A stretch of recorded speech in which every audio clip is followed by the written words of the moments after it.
Bismillahirrahmanirrahim. Assalamualaikum warahmatullahi wabarakatuh. Perkenalkan, nama saya Tegar Mariawan dari kelas 12 IPS 2. Ingin mempresentasikan tentang perkembangan ilmu pengetahuan dan teknologi bangsa Indonesia pada era kemerdekaan. Yang pertama adalah revolusi hijau.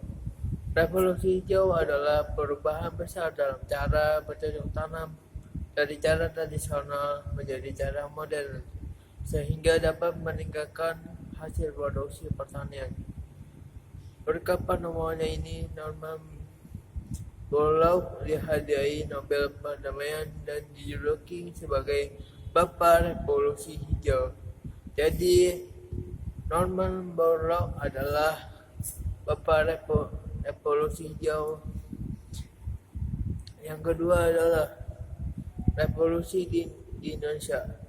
Di Indonesia, gerakan revolusi hijau dimulai sejak pemerintahan Orde Lama melalui program padi sentra dan program bimbingan masyarakat. Produksi beras per tahun menunjukkan kenaikan dari 5,79 juta ton pada tahun 50 menjadi 8,84 ton pada tahun 65. Selain program Pancawusaha Tani, pemerintah Orde Baru juga memulai gerakan transmigrasi dan pelita. Jadi, selain itu juga ada program baru, yaitu transmigrasi dan pelita.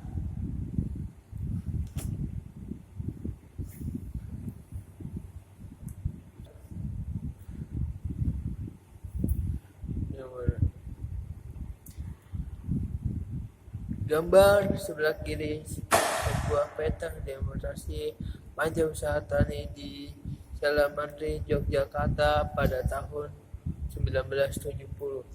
Sedangkan gambar di kanan menunjukkan pengolahan tanah dengan traktor oleh seorang petani di daerah Karawang, Jawa Barat pada tahun 70. Pada masa reformasi dilakukan beberapa upaya revolusi hijau, antara lain dibentuknya gerakan mandiri, termasuk gerakan mandiri hortikultura tropika Nusantara, peningkatan produk pertanian padi dengan menggunakan sistem of price intensification atau disingkat dengan SRI. Dampak positif dan negatifnya yaitu yang pertama, dampak positif dari revolusi hijau di Indonesia ialah mendorong lahirnya varietas unggul di bidang pertanian, meningkatkan kemampuan sumber daya manusia dalam bidang pertanian. Sedangkan dampak negatifnya yaitu petani yang belum siap dengan kemajuan teknologi akan tertinggal dengan penggunaan ilmu pengetahuan dan teknologi di bidang pertanian. Sistem transportasi darat. Pada 28 September tahun 45, pengelola kereta api diserahkan sepenuhnya kepada pemerintah Belanda oleh pemerintah Belanda kepada pemerintah Indonesia. Jadi itu pada tanggal 28 September tahun 45, pengelolaan kereta api yang tadinya dari Belanda dipindah serahkan ke Indonesia. Pada tanggal 31 Juli tahun 1995, pemerintah meresmikan penggunaan kereta api ekspres Argo Bromo dan Argo Gede yang mempunyai kecepatan 120 km per jam. Pada awalnya dimonopoli oleh PKM, Maskapai Pelayaran Belanda.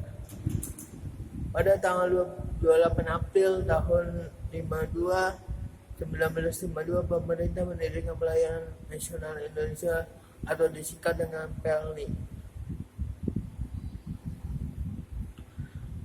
Pada masa Hindia Belanda dipegang oleh perusahaan Belanda yang bernama KNILM.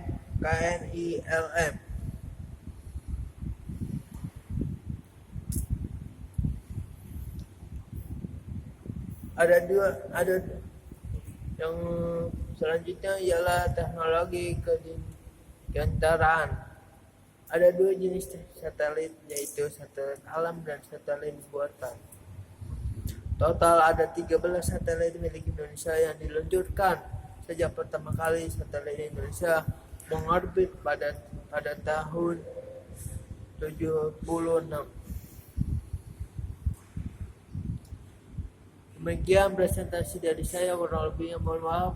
Wassalamualaikum warahmatullahi wabarakatuh.